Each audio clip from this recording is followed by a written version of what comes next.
வையத்துள் வாழ்வாங்கு வாழ்பவன் வானுரையும் தெய்வத்துள் வைக்கப்படும்.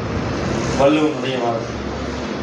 வையத்துள் வாழ்வாங்கு வாழ நவகிரகங்களுடைய அனுகிரகம் நம்மளுக்கு தேவை.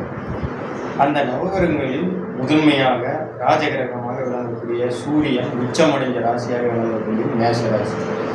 இந்த மேஷராசியில் பிறந்த அன்பர்கள் அனைவருக்கும் இதில் இருக்கக்கூடிய சூரியனுடைய உச்ச பவரானது நம்மளுக்கு ஆதிக்கத்தை செலுத்தக்கூடிய பவர்.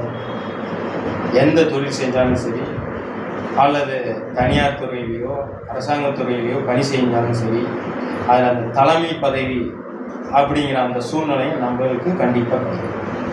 அதே மாதிரி அரசியல் ரீதியாகவும் சரி, சமூக ரீதியாகவும் சரி, உயர் பதவிகள். அந்த உயர் பதவியில் இருந்தால் மாத்திரம் பார்த்தாது, அந்த ஆளுமை திறனை கொடுக்கக்கூடிய உச்சகரகமாக இருக்கக்கூடிய சூரியனுடைய ஆதிக்க பவர் நம்மளுக்கு ஊடுருவி நம்மளை செயல்படுத்துது. அது செவ்வாயினுடைய வீடு மேஷராசி என்பது. அந்த செவ்வாய் என்பது இரத்த பந்தம், உதரத்தின் பந்தமாக விளங்கக்கூடிய செவ்வாய். சகோதரன் சகோதரி காரகன் செவ்வாய்.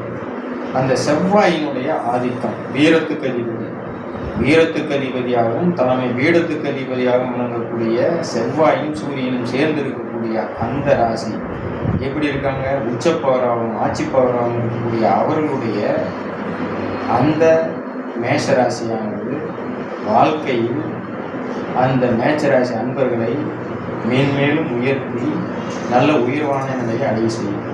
கண்டிப்பாக அவருடைய வாழ்க்கையிலே புதிதாக ஒரு மனை வாங்கி, வீட்டு மனை வாங்கி வீடு கட்டும் யோகம் இருக்கு அப்படின்னு நான் சொல்ல மாட்டேன். கண்டிப்பாக கட்டுவாங்க அப்படின்னு நான் சொல்லுவேன். அவங்களுக்கு அந்த மேஷராசியினுடைய பவர் அவ்வாறு செயல்படுகிறது.